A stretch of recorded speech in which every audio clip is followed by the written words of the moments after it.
Okay, so we're just going to run through a sterilisation process once you've finished with your general care instruments. So this is in my clinic, so every clinic will be slightly different, and the way that we run this here is based upon we have an area that runs from dirty to clean.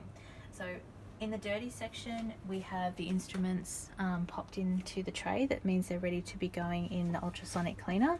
Now, the one thing to be super careful of here is not to leave scalpel blades on. It's dangerous. If people have to come in and pick those instruments up, they're at risk of cutting themselves. So always get them off before they get to this point, but always check if you're the person who's going ahead and sterilising them. Also make sure that you have a sharps container so that you can get rid of any instruments that have been left over. Now we're going to pop them through an ultrasonic cleaner. So we're going to basically separate these guys out. We have a little basket for the smaller drill bits so that they don't fall through and get lost down in the basket. So pop everything in your basket and pop them in your ultrasonic cleaner. Now in the ultrasonic cleaner, we have it filled about 2/3 full with water, and we have it with some Clinident. So Clinident is a commercial product that will actually help breaking down proteins. It will start to irritate them while they're in the ultrasonic cleaner, and the ultrasonic cleaner is brilliant. We know that it's about 100 times more effective than manual scrubbing in terms of getting rid of proteins or areas that are dirty. So you go ahead and you would start, we're not going to wait the 10 minutes to do it, but you go ahead and you'd start your ultrasonic cleaner, remembering, and this is super important with these, keep your lid on them. The ultrasonic waves can upset your ears, so keep your lid on your ultrasonic cleaner. When your 10 minutes is up and it's beeped at you, you want to drain the instruments from the water, and then you want to run them underneath some warm water. We want to make sure that we don't have any more of that Clinident on them for when it goes into the autoclave.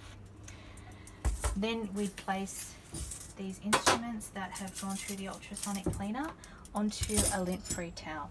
We don't want to have any kind of like a tea towel or any kind of other towel that's potentially going to leave little bits in our instruments. We want to pat the instruments dry, and then we use one of these bags to bag them up, depending upon the size that you want to go.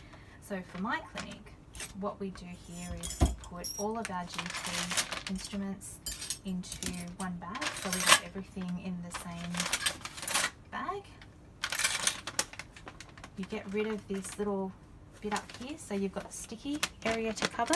Now what you need to remember here is you fold at this perforated line, okay? So this is actually perforated and measured to a point that we're not going to get any little bits of air that come in here.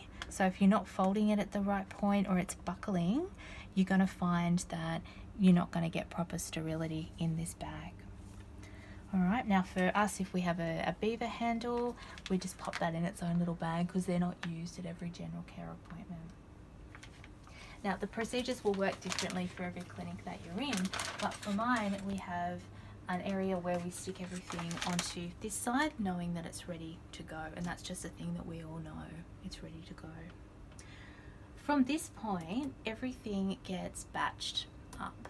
So before it actually goes into the autoclave, it gets given a batch. So over here on this form, we have a summary of what's happening. So let's look at, say, on the 9th of April, the batches go up by number, but just by one. Each batch has its new number.